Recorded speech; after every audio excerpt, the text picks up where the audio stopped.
Is this the moment that Tadej Pogačar announced himself as the new boss of the peloton in stage 19 of the Tour de France, chasing down Skuijns and Kwiatkowski? Now, obviously, stage 8, he slapped everyone on pretty much every climbing stage in the Tour de France. The rain, really raining in the Alps, and dropped Carapaz on stage 8. Took loads of time, and he never left the yellow jersey after that, winning his second the Le Tour at 22 years old. And we know him as a pretty happy-go-lucky guy. It's all a game to him, apparently. It's a game for you? Yeah, of course. It was a game for me since I started, so I'm enjoying playing it. So. And even on stage 7, when he was under probably the most pressure he was throughout the entire Tour de France, this is the medium mountain stage with Signal du Champ, and Roglic was pretty banged up after the stage 3 crash, but Wout van Aert and about every rouleur and Nibali got into a breakaway early. There was a split, it's a little bit of wind, and you see Pogačar actually trying to close it down himself. What you don't see is that he actually stopped trying to close it down himself. I believe he could have bridged himself. Tried to rely on his teammates. They couldn't snap close it. I mean, you got Asgreen, Van der Poel, and Wout van Aert pulling in front, and so they had to chase all day, much to the mirth of Michal, Evil, Golem Kwiatkowski, and Tony Martin. And this was probably almost the hardest day for the UAE team as a whole, having to chase this break all day on like a 250k stage. But Pogačar was pretty relaxed during it, smiling to the cameras. He even said afterwards he had to take a lot of wind himself. He was pulling. I mean, he did the same thing when he was caught on the other side of the crosswind splits last year in the Tour. And yes, Carapaz attacked on Signal du Champ. Yes, Wout van Aert took some time. But at the end of the day, Pogačar finished on the same time as Carapaz, the same time as every other GC contender. Roglic was gone, and Wout van Aert didn't really take that much time, and he wasn't really a GC threat either, and he'd lose all the time on the next day to Grand Bonnant. So Pogačar was fairly relaxed after this stressful day. The group just snapped in the half. It was really unlucky moment. We knew that it's going to be a tough start, but we did a little mistake. But then after, we start pool working together, and the team did a fantastic job. Really super proud of them. And now the rest of the Tour de France, in terms of the GC movements, you already know. Col du Portet, Les Ardennes, Pogačar won back-to-back mountain stages in the yellow jersey.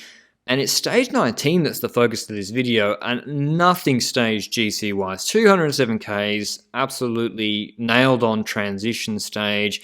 Quickstep didn't really feel like chasing the break for Mark Cavendish in the green jersey. Maybe they'll regret that, given that he didn't win on Champs-Élysées. For UAE, it would be about letting a rouleur sort of break go up the road and not chasing it at all, not their responsibility. And break started from their usual suspects straight out of the neutral zone, like Niels Pollitt, Bor, obviously, they were going for like Pollitt and Purstleberger, and Quickstep were marking that. Purstleberger you see here.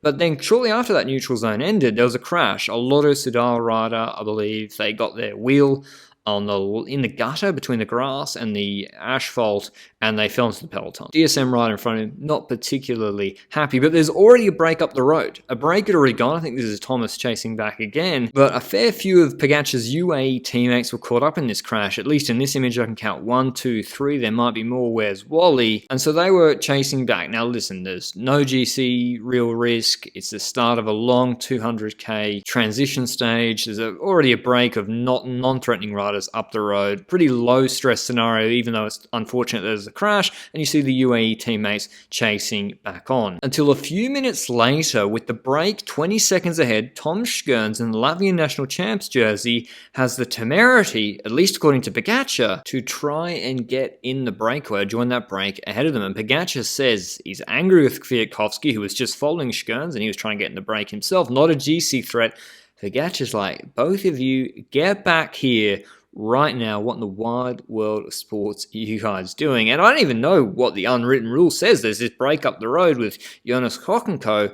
What's the unwritten rules? Where are they written, and what do they say? That's not the point. The point is Pogačar's in yellow. Pogačar says, you are not doing this, and they come back, and obviously with the yellow jersey there, everyone else chases. And it's, in my recollection, one of the first times I've seen Pogačar asserting his authority on the peloton and even confirmed that pretty much in the interview afterwards. Yeah, there was a few crashes and splits, but it's really not nice to start a stage like this. So yeah, we keep the peloton quiet for a while. But anyway, a bit of a nothing day. Anyway, Alpecin chased and there was an intermediate sprint, came back together, new break formed. Movistar dropped 3 riders out of that break. Maybe someone got fired because of that. And Mohoric ended up winning his second stage and causing the Bahrain press officer to have a very bad day afterwards. I thought this was an interesting look into the mind of Tadej Pogačar. He's now won the Tour twice. Yes, he's only 23 years old, but I mean, maybe, to be honest, it doesn't really look like there is any traditional